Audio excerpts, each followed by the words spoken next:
Hi everyone, welcome back to my channel. It's Nikki here, and today I thought I'd give you a little sneak peek at my planning space. Now, a couple of weeks ago, I filmed a video about my craft space for part of a YouTube hop that I was in. But of course, all my planners live in another room. I am very lucky to have my own spaces. I know that, but at the moment I only have access to half of this room because one of my daughters is back home for a little while. So I will show you what I can that does not include her mess, even though it's not too bad. But I started this journey in 2014 and my love for paper crafting grew from there.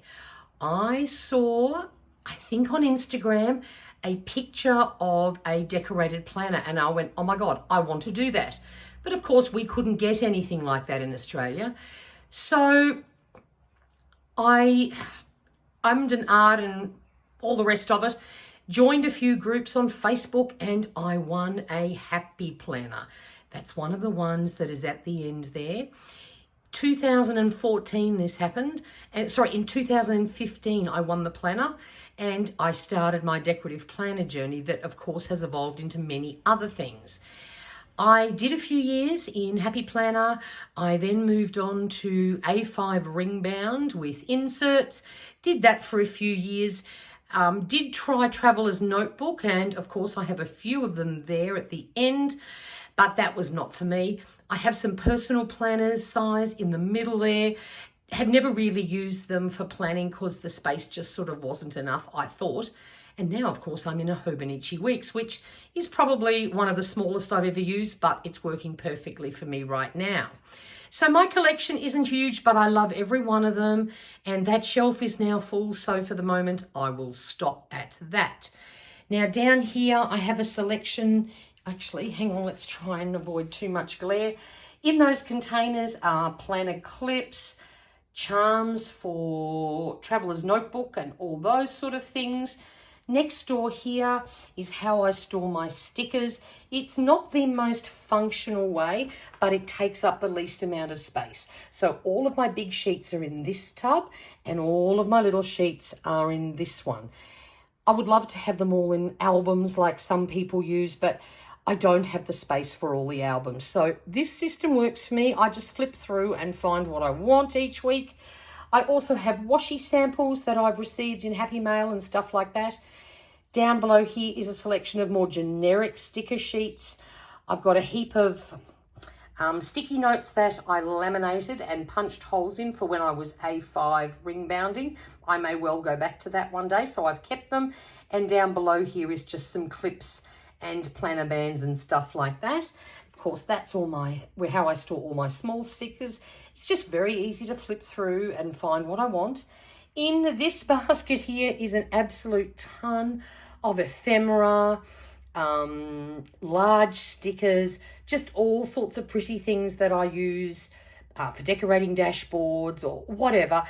It's just pretty things that I just don't want to get rid of. So they all live in that one spot. And finally, this last basket here, other than a couple of books, which are on bullet journaling, but I just sort of haven't gone down that path, are all my sticker books. So there's Happy Planner ones. There's also lots of Kaiser Craft. I love those. They're an Australian company, so love supporting them. And so yes, that's my full selection of sticker things that I need for planning.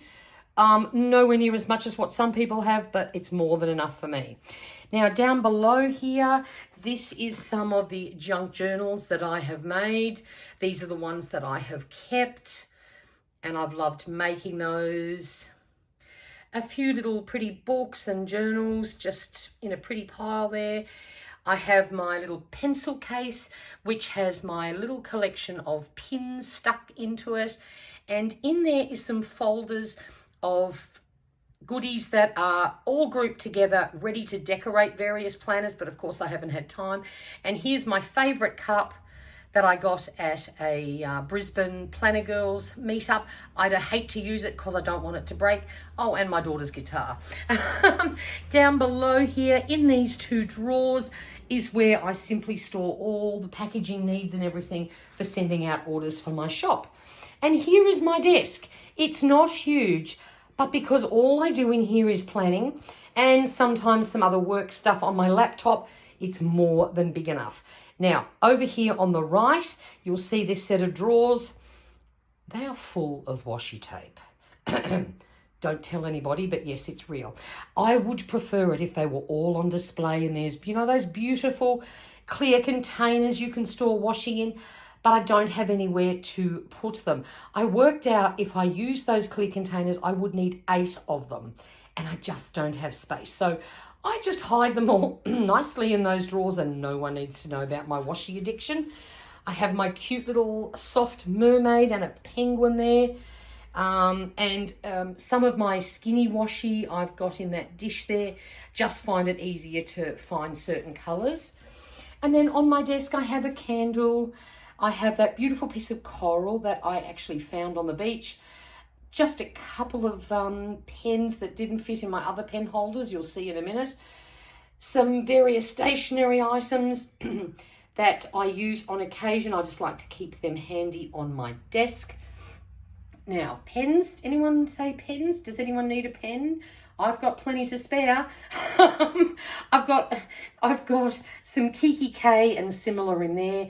That is for tools, so scissors and rulers and things like that. These are my pretty pens that I use in photos more than actually writing with. Staedtler, tripless fine liners, all those sort of things, they go in there. All my general pens that I like using live in the middle there. This one here is a set of dot marker type arrangements I got very cheap a little while ago, and then there's a heap of pastel highlighter type arrangements in that one. And then down here I just have some pretty things. I have a note block, a beautiful piece of citrine, pineapples because I live in Queensland, my little coffee stress ball thing, and my stamp that I sometimes use because it's a tracker stamp, plus a Versa Magic black ink. It's a chalk one. It doesn't bleed through Hobonichi paper like some of the others do, so I just keep that one in here just for that. A pretty N that does actually light up if it feels like it. A few nautical inspired things. A selection of little notebooks that have various uses. A couple of shells I found on the beach. All my beachy washi tape. And a very cute money box that my girls got me, I think. Down here is a coaster that my 25-year-old daughter made at daycare. It's still going strong and has pride of place on my desk. A few little charms and things that I use regularly, and my Anchor page opener. And of course, in this corner is my most used planners and notebooks. So I keep them all in one pile so they're handy. And in this little pen pouch are my 3 must-haves. It's a pencil, my Sharpie pen, and a Pigma Micron. I keep them there so that when I'm going out and I take my planner with me, I grab that at the same time because they're the 3 I use all the time. So there we go, guys. That is a very quick tour of my planner space. And even though at the moment it's only half a room, it's still nice to have everything safe and sound and happy and easy to access. And it brings me great joy playing in here. So there we go. I hope you enjoyed this very quick little tour. If you have any questions, please pop them down in the comments below. And until next time, please stay safe and stay healthy. Bye for now.